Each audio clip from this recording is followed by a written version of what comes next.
పులివెందుల ప్రజలకు, రాష్ట్ర ప్రజలకు కూడా, మరీ ముఖ్యంగా నా మీద ఆరోపణలు చేస్తా ఉన్న నా బంధువులకు కూడా ఈ సందర్భంగా ఒక్కటి చెప్పదలుచుకున్న, ముఖ్యమంత్రిగా దేవుడు మీ బిడ్డకు అధికారం ఇచ్చింది. ముఖ్యమంత్రిగా దేవుడు అధికారాన్ని మీ బిడ్డకి ఇచ్చింది డబ్బులు సంపాదించుకునే దానికోసం కాదు, మీ బిడ్డ డబ్బులు సంపాదించుకునే దానికోసం కాదు, నా కుటుంబ సభ్యులను కోటీశ్వరులను చేసేందుకు కాదు. ఆ దేవుడు మీ బిడ్డకు ఈ ముఖ్యమంత్రి పదవి ఇచ్చింది.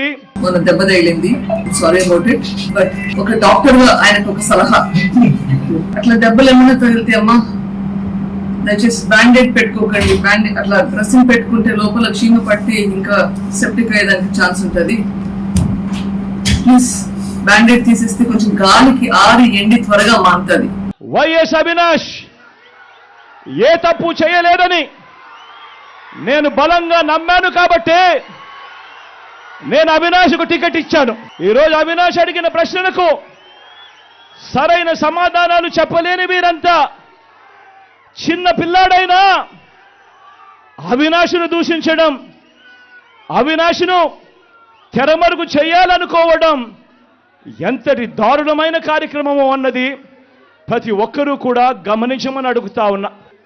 ఇది నచ్చని పసుపు మూకలతో మన చెల్లెమ్మలు చేయి కలపడం కంటే దుర్మార్గమైన కార్యక్రమం మరొకటి ఏదైనా ఉంటుందా అని చెప్పి కూడా ఈ సందర్భంగా అడుగుతా ఉన్నా. ఇంకా అంటే అంటారు ఆపోజిట్ సైడ్ వాళ్ళతో చేతులు కలిపామంట. మీ చిన్నాన్న గారు, మా నాన్నగారు అతి దారుణంగా, కిరాతకంగా గొడ్డలితో నరికి చంపినారు. 5 సంవత్సరాలుగా దీని గురించి పోరాడుతున్నా ఇప్పుడు మీకు రాజకీయాలు కనిపిస్తున్నాయి. ఈ 5 సంవత్సరాలు ఆయన సంగతి మర్చిపోయినారా? చీఫ్ మినిస్టర్ ఉన్నారు. మా అందరికన్నా చాలా చిన్నోడు అవినాష్, చాలా చిన్న పిల్లోడు. అటువంటి పిల్లోని జీవితం నాశనం చేయాలని చెప్పి నిజంగా ఇంత పెద్ద వాళ్ళందరూ కూడా కుట్రల్లో భాగం అవుతా ఉన్నారంటే నిజంగా వీళ్ళంతా మనుషులేనా అని చెప్పి సందర్భంగా అడుగుతా ఉన్నా. అవినాష్ రెడ్డి చిన్న పిల్లోడు అంటారు, అక్కడేమో ఇంకోసారి ఆయన చూస్తూ చేతులు కట్టుకొని కూర్చున్నాడు అంటారు. మనకు ఒక రాజ్యాంగం ఉంది, కాన్స్టిట్యూషన్ అన్నది ఉంది. చిన్న పిల్లలకి పదవులు ఇవ్వరు, కంటెస్ట్ చేయడానికి కూడా అర్హత ఉండదు. ఎంపీ అంటే ఒక బాధ్యత.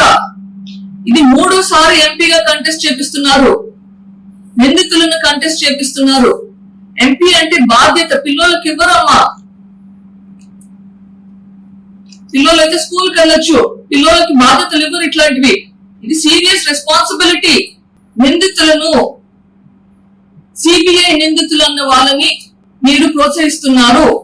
జగన్ అధికారంలోకి వచ్చిన తర్వాత మమ్మల్ని పక్కన పెట్టాడు అని చెప్పి మాట్లాడుతా ఉన్న నా బంధువులకు ఈ సందర్భంగా తెలియజేస్తా ఉన్నా.